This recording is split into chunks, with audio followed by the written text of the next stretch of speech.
हम पंडित जी घर ले जाते थे, बच्चों को खिलाते थे, गैया को खिलाते थे।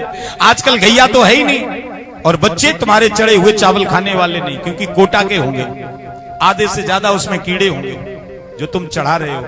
हाँ, ये जरूर है कि उसको बेच सकते हैं, और अगर मैंने बेचे तो आपका भी दिया हुआ दान आपके लिए नरक ले जाएगा, आपको भी और मुझे भी। इसीलिए हमारे शास्त्रों में कहा गया है, अगर किसी को अन्न देना है, वो अपरिचित है, तो उसे कच्चा अन्न मत दो।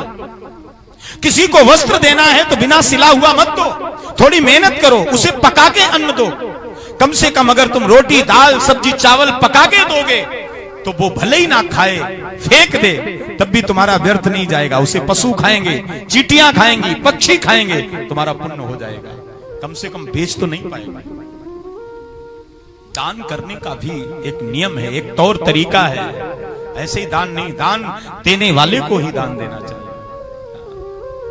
आपने दिया, उसने बेच लिया और उसी दुकान से आप फिर खरीद लाए, आपने फिर उसको दान किया, तो आपको डबल पाप हो गया। भागवत के 10वें स्कंद में कथा आती है, एक राजा नृग था, रोज हजारों गैया दान करता था। एक दिन उसने गाय दान की और जो ब्राह्मण गाय लेके गया वो गाय छूट गई और उसी की गौशाला में आई। दूसरे दिन उसने फिर उसी गाय को दान कर दिया।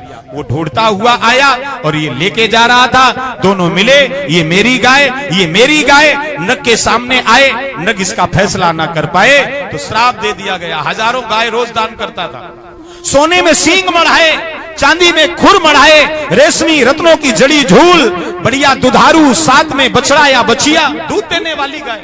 और जानते हो, श्राप मिला तो महाराज सदियों तक गिरगिट बनना पड़ा, गिदगिदाना गिरगिट, और कुआं में पड़ा रहा। तब भगवान कृष्ण की कृपा से मुक्ति हुई। तो आप समझो, दान देना पाप भी है। ये ना सोचो कि आजकल तो लोग तुम्हें यही सिखाएंगे, आप तो लुटा हो, आप तो दान करो, दो दान है? क्या दान करना चाहिए, कब दान करना चाहिए, किसको दान करना चाहिए?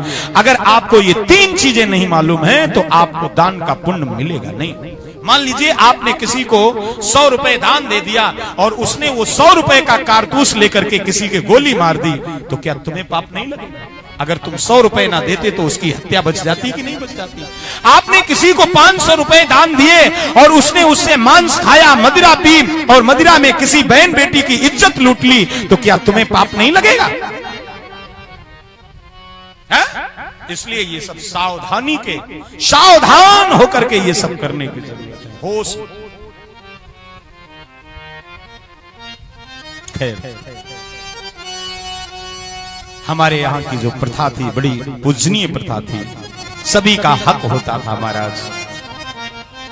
लौट ना जाए किसी द्वारे से, लिए बिना कुछ दान दे। आप एक नियम बना लो, कोई कितना गरीब आए, कोई कितना बड़ा भिखारी आए, आप उसे रुपया ना दो, कतई ना दो। अगर नहीं जानते हो तो कच्चा अन्न नहीं